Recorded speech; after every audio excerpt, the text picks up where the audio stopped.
অধরা বলল, আমি তো আপনাকে বলেই গিয়েছিলাম আমার বন্ধুর বিয়েতে যাচ্ছি, আর ওই ছেলেটা আমার ক্লাসমেট।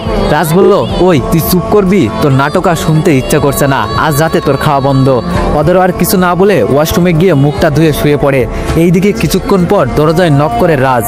অধরা দরজা খুলে দিতেই রাজ একটা নীল রঙা শাড়ি অধরার দিকে ছুড়ে দিয়ে বলে, এটা পরে নাও, আজ রাতে তোমার সাথে বিয়ে ছাড়া ফুলসজ্জা হবে। রাজের কথা শুনে অধরার বুকটা স্যাঁত করে ওঠে, চোখ থেকে নিজের অজান্তেই অশ্রু গড়িয়ে পড়তে লাগে।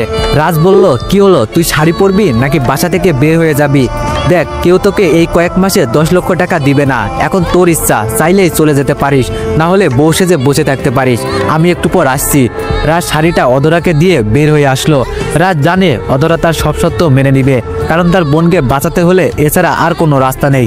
এইদিকে রাজ কিছুক্ষণ পরে রুমে গিয়ে দেখে অধরা শাড়ি পরে খাটে বসে আছে। রাজ রুমের দরজা লাগাতেই অধরার শরীরটা কেমন যেন করে উঠল।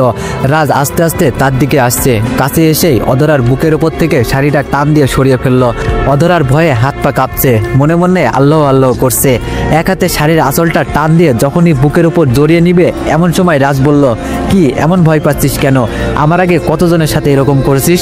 রাজের কথা শুনে অধরার বুকটা ফেটে যাচ্ছে। রাজের মুখে এমন বিস্তৃত কথা শুনবে কখনো ভাবতে পারিনি। জীবনে কখনো পদ্মা ছাড়া বাইরে যায়নি সে।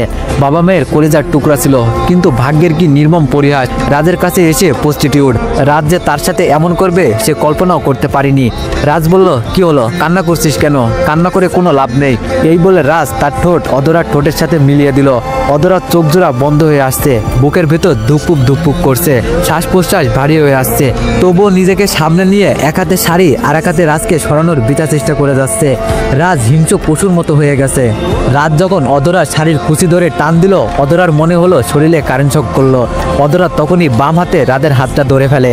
রাজের দিকে অসহায় দৃষ্টিতে তাকায়, করুণ স্বরে বলে, স্যার প্লিজ, আমার অনেক ভয় করছে, আজকে না অন্য দিন, আজ ছেড়ে দেন না আমাকে, আমার না অনেক ভয় করছে। অধরা চোখ বেয়ে টপ টপ করে পানি বালিশের উপর গড়িয়ে পড়ছে। রাজের এদিকে কোনো ভ্রুক্ষেপ নেই, মনে হচ্ছে এক সাগর বিদ্বেষ নিয়ে অধরার উপর ঝাঁপিয়ে পড়েছে। অধরা বলল, প্লিজ আপনার দুটি পায়ে পড়ি, আমাকে ছেড়ে দিন। রাজ বলল, তোকে কি আমি জোর করে নিয়ে আসছি? এখনই চলে যা, তোকে আটকাবো না, এই দেখ দরজা খুলে দিলাম, চলে যা। তুই মনে রাখিস তোর বোন বাঁচবে না তো, তোর তো একটি মাত্র বোন, তাও নাকি হাসপাতালে। অধরা এবার রাজের হাতটা ছেড়ে দিল। রাজের অপেক্ষা করার শক্তি এখন অধরার নেই। রাজ এবার অধরার অসহায় চেহারা দেখে মুচকে আসলো। অধরার অসহায় চেহারাটা রাজের কাছে বড্ড বেশি ভালো লাগছে। মনে হচ্ছে সব সৌন্দর্য অধরার মুখে এসে ভর করেছে। রাজ নিজেকে কন্ট্রোল করতে পারছে না।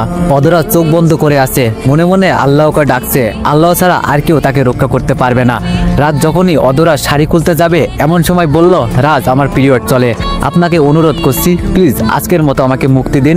রাজ অধরার কথা শুনে তার উপর থেকে উঠে পড়লো আর রুম থেকে বের হয়ে গেল। রাজ চলে গেলেই অধরা কয়েক গ্লাস পানি খেয়ে নিল। ভয়ে তার গলাটা শুকিয়ে গিয়েছিল। রাতে আর অধরার ঘুম হলো না। সারা রাত এটা ওটা ভেবেই পার করে দিল। অধরা কোনো ক্রমেই বিশ্বাস হচ্ছে না রাজ এতটা নিচে নেমে গেছে। সে তো